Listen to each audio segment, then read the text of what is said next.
ठीक करके दिखाओ, तब हम ओरिजिनल नोट उनको देंगे।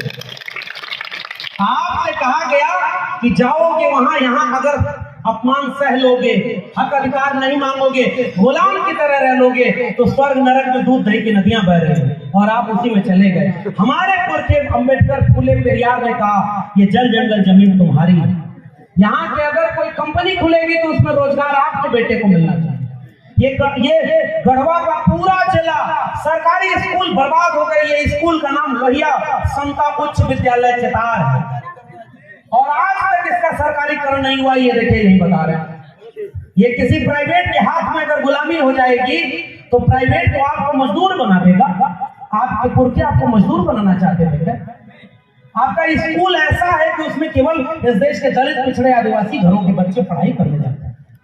कलम और किताब बेच लिया इन्होंने, और उस पर बंदूक का पहरा लगा दिया, पुलिस को लगा दिया। यहाँ तमाम सेना के और पुलिस के लोग बैठे हैं, मैं उनसे भी गुजारिश करूंगा, आप लोग भी यहाँ के कार्यक्रम का फीडबैक सरकार को देंगे।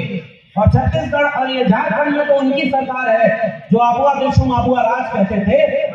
आज तक उनके प्रदेश में लिंचिंग क्यों नहीं रुकी, ये मेरा सवाल होता है। लिंचिंग अगर आपके प्रदेश में हो रही है तो आप आबुआ दिलसुम आबुआ राज नहीं बना पाए। अगर आपके राज्य में 77% आरक्षण लागू किया गया था ना झारखंड में, ओबीसी का रिजर्वेशन और शेड्यूल ट्राइब और शेड्यूल कास्ट का रिजर्वेशन बढ़ाया गया था, और वहां किसका बनाया हुआ राज्यपाल बैठा है उस पर साइन नहीं कर रहा है? वही लोग जो कह रहा है कि हमारा देश, हमारा राज आ गया। इसलिए मैं आपसे जाकर कहना चाह रहा हूं, अपनी पढ़ाई, अपनी कमाई, अपनी सिंचाई पर ध्यान दीजिए भाई। आप तो चले जाएंगे, हम भाई कौन लोग हैं? हम शान से कहते हैं कि हमारे पुरखे बिरसा, फूले, अम्बेडकर, पेरियार थे जो हमें संविधान देकर गए ना।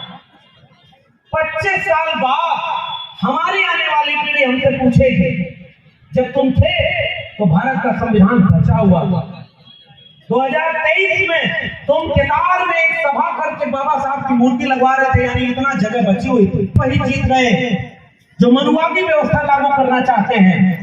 याद रखिएगा, हमारे को आपस में लड़ा कर वो अपना फायदा लेते हैं।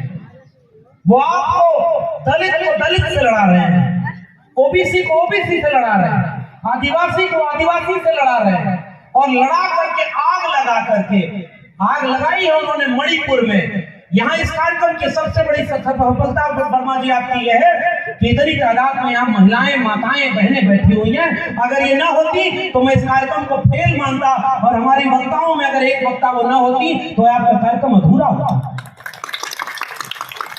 और जाकर पूछिएगा तमाम लोगों से, मणिपुर में बेटी बचाओ बेटी पढ़ाओ का नारा देने वाला वो नायक प्रधानमंत्री चुप बैठा हुआ है, और 3 महीने से मणिपुर जल रहा है और वहां बेटी को नंगा घुमाया जा रहा है। ये कौन सा भारत है? हम यहाँ से निंदा करते हैं, और ऐसे प्रधानमंत्री को दोबारा आप मत बनाइएगा जो आपकी बहन बेटियों की सुरक्षा न कर सके। ये आपका पैगाम। कल को अगर हमारी माँ, हमारी बहन, हमारी बेटी की वो वीडियो होती जो उस पर घुमाया गया होता, तो क्या हम चुपचाप ऐसे बैठे होते क्या? ये बताओ, रोहित वेमुला और पाल तड़वी के खिलाफ कौन खड़ा था? ये बताओ कि हमारी बहन बेटियों की इज्जत आबरू के साथ कौन खड़ा है? हमारी पढ़ाई लिखाई को कौन बेच दिया? इसलिए ये आखिरी बात की बोल रहा हूं, वक्त काफी हो गया। सजग रहना, बहेलिया आएगा, जाल बिछाएगा, दाना डालेगा, लेकिन चिड़ियों उसमें फंसना मत। वो दाना धर्म का होगा, वो दाना आपको लड़ाने का होगा, लेकिन वो जो लड़ाने वाले लोग हैं वो सत्ता में मलाई खा रहे हैं, और आप और हम अपने खेत में अपने भाई से लड़ गए। एक शेर बड़ा मौजू है कि हारने का ये हुनर भी आजमाना चाहिए, जंग अगर भाई से हो तो हार जाना चाहिए। इसका मतलब ये है कि अपने समाज के लोगों, झगड़ा अगर अपने भाई से हो तो जो उसमें ताकतवर हो वो हार जाए। मैं ओबीसी के लोगों से कह रहा हूं, अगर आपकी लाठी में ताकत है ना, तो वो लाठी किसी दलित के ऊपर नहीं, उनके ऊपर चलनी चाहिए जिसकी लाठी आपके ऊपर चल रही है। आप अगर ताकतवर हो तो कमजोर पर कैसे मारे? आप अगर ताकतवर है तो आपकी लाठी किसी धर्म और किसी मस्जिद के खिलाफ तो नहीं चलेगी ना। आपकी लाठी उस पर चलनी चाहिए जो आपके बच्चों के हाथ से कलम छीन रहा है। इसलिए आपस में लड़िएगा मत, ये मैं गुजारिश करने आ रहा हूं। हमको बांटा जा रहा है कि दलित ने सारा हक ये ले लिया, ओबीसी में ये ताकतवर है और इसने इसका छीन लिया। भाई खेत लुट जाएगा ना तो फसल का बंटवारा कैसे करोगे? इसलिए मिलकर खेत बचाओ। ये संविधान वाला खेत बचा रहेगा ना तो हम भाई भाई आपस में बैठ कर बंटवारा कर लेंगे। और ये उन लोगों को बंटवारा मत करने दो जो हमें आपस में लड़ाकर वो दिल्ली की कुर्सी पर बैठकर पूरे देश को अंबानी और अडानी के हाथों में बेचे। इसलिए मैं जाते आते आपसे गुजारिश 2 ही 3 कर रहा हूं। वो चिड़िया वाली कहानी याद रखना। आग लगी इस वृक्ष को जलने लागे पास, उड़ते क्यों नहीं पक्षियों जो पंख तुम्हारे पास। ये बात पूछी थी चिड़िया से वहां के लोगों ने कि इस वृक्ष पर तो आग लग गई है, तुम इसमें जल क्यों रही हो जब पंख तुम्हारे पास है, उड़ के अपनी जान बचा लो। उन चिड़ियों का पैगाम, केदार के लोगों, ये मेरा पैगाम आपके लिए है। उन चिड़ियों ने कहा फल खाएं इस वृक्ष का और गंदे कीने पात, तो धर्म हमारा यही है जले इसी के साथ। हमने इस मुल्क की मिट्टी का नमक खाया है, हमने बिरसा, फूले, अंबेडकर और पेरियार की संघर्षों से पाई ये भारत के संविधान को पाया है। और आज जब इस देश के संविधान को बदलकर हिंदू राष्ट्र बनाने की मांग, धर्म का राष्ट्र बनाने की मांग की जा रही है तो आग लगाई जा रही है। अब अपना घर बचाओगे, अब अपनी जाति बचाओगे, अब अपना किताब बचाओगे, आप कुछ नहीं बचा पाओगे। लगेगी आग तो आएंगे घर कई सदमे, यहाँ पे सिर्फ हमारा मकान थोड़ी है। इसलिए आइए एकजुट होने का नाम। और विनय भाई आप लोग बहुत शानदार काम कर रहे हैं, आपको हम सुनेंगे।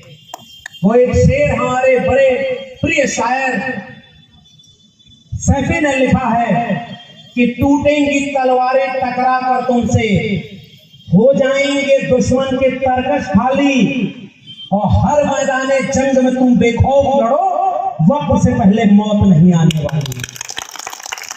जो विचार से हार जाता है ना वो गोली चलाता है।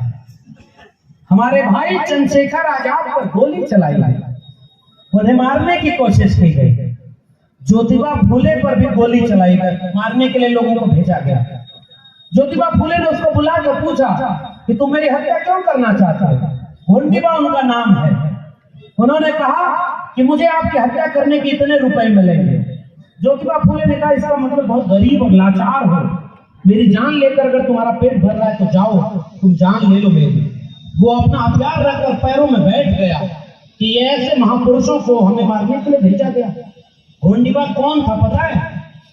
वो ओबीसी समाज का था। और ज्योतिबा फूले कौन थे? ओबीसी समाज के थे। और जब उस ओबीसी की आंख खुल गई तो अपने नायक का सबसे प्रिय शिष्य बना। और गुलामगिरी जिससे संवाद में लिखी गई है वो घोंटीबा ज्योतिबा फूले का सबसे प्रिय शिष्य बना। हमारे लोगों ने तमाम गोलियों और तलवारों का मुकाबला किया है। तो अब हमारे भाई चंद्रशेखर आजाद तक ये पैगाम पहुंचाइएगा कि अब जो विचारों से हारता है वो गोली चलाता है। लेकिन अब तमाम लोग बिरसा, फूले, अम्बेडकर, पेरियार के वारिस ऐसे हो गए कि तुम एक चंद्रशेखर के ऊपर हमला कर रहे हो। आओ किताब में देखो, न जाने कितने चंद्रशेखर के भाई यहाँ पर खड़े हो गए। और मैं चंद्रशेखर आजाद और भीम आर्मी के लोगों की इसलिए तारीफ करता हूँ कि ये वो लोग हैं जो कभी डरते नहीं। आप इनके ऊपर सीबीआई और ईडी का मुकदमा लगाकर विनय रतन को नहीं डरा सकते। आप कहोगे कि विनय रतन हम आपको जेल में डालेंगे, विनय रतन शौक से जेल में चले जाएंगे। आप कहोगे कि चंद्रशेखर हम तुमको जेल में डालेंगे, तुम्हारे ऊपर मुकदमा करेंगे, वो व्यक्ति जेल में चला जाएगा, झुकेगा, डरेगा नहीं। अरे भाई ये झारखंड बिहार में ही तो था ना, हमारा पुरखा जगदेव बाबू लाठी और गोली सह गया, शहीद हो गया, लेकिन कभी झुका नहीं। मैं उस जगदेव प्रसाद कुशवाहा को इस मंच से याद करना चाहता हूँ। हमारे पुरखे बिहार लेनिन जगदेव बाबू के साथ रामस्वरूप वर्मा, ललई सिंह यादव, तमाम लोग, और मंडल और कांशीराम की जमीन है, लोहिया और अंबेडकर की जमीन है। बहुत बहुत धन्यवाद। और इस कमेटी के लोगों को बहुत शुक्रिया कि आपने आधा इलाज की शुरुआत कर दी है। थोड़ा धैर्य रखिएगा, प्रेम से समझा समझाइएगा। एक दिन ये अस्पताल आपने जो खोला है, इस अस्पताल की दीवार बहुत लंबी हो जाएगी। बहुत बहुत धन्यवाद। जय भीम, जय मंगल, संविधान जिंदाबाद, उल गुलाम जिंदाबाद, इंकलाब जिंदाबाद। अभी हम